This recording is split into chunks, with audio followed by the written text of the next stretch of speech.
ramai orang bila berdepan dengan masalah, tindakan yang pertama sekali dia buat ialah dia lari daripada masalah tu, elak ya.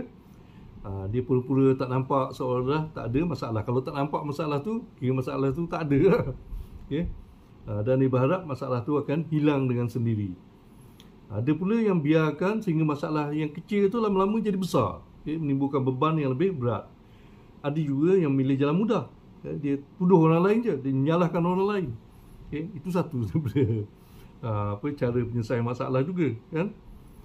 Jadi walaupun maknanya dia kata masalah tu orang lain yang bagi dia masalah tu, sebenarnya masalah tu diri dia sendirilah, okay? Berpunca pada diri sendiri. Jadi semakin kita lari, semakin masalah tu kejar kita, dia tak hilang, okay? Dia tak hilang. Dia tunggu je kat mana-mana nak ambush kita. Jadi dia akan, okay, tambah berat dan dia akan jerat langkah kita kalau kita abaikan. Jadi sebenarnya, hakikatnya masalah tu bukan musuh kita. Sebab semua orang ada masalah, okay? Semua orang ada masalah. Ia hanyalah sebahagian daripada kehidupan kita, okay? Normal, benda normal. Macam kalau kita jalan kaki, depan kita ada batu kecil, okay? Kalau kita tersepak, kita mungkin tersungkur kan. Tapi kalau kita ambil batu tu, kita alih tepi, tak adalah risiko tersungkur tu. Jadi masalah pun macam tu juga, ya?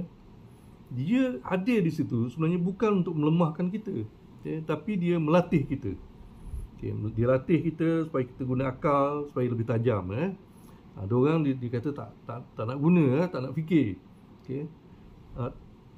Kalau tak nak fikir, buat apa Tuhan bagi otak kan?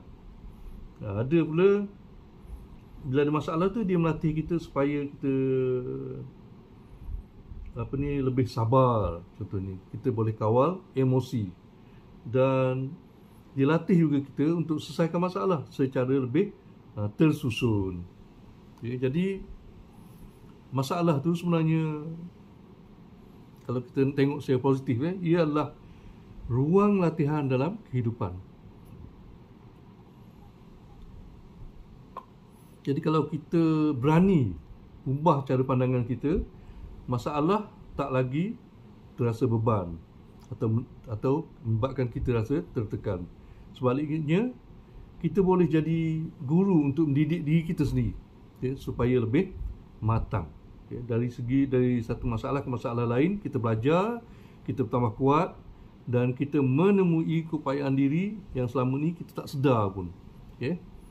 Jadi kalau perhati ya, masa saya bercakap ni, saya macam pandang skrin sebab sebenarnya masa buat ni adalah waktu saya menulis buku ni, okay. Masa saya buat video ni bersama dengan menulis buku ni. Jadi saya tulis, saya type, kemudian saya onkan video, saya baca lah apa yang saya tulis tadi.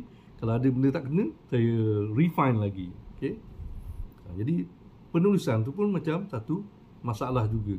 Macam mana cara kita nak buat supaya dia lebih jelas, okay. Jadi itu langkah-langkah yang saya buat. Baca, tengok yang mana lemah, okay. Kemudian baiki.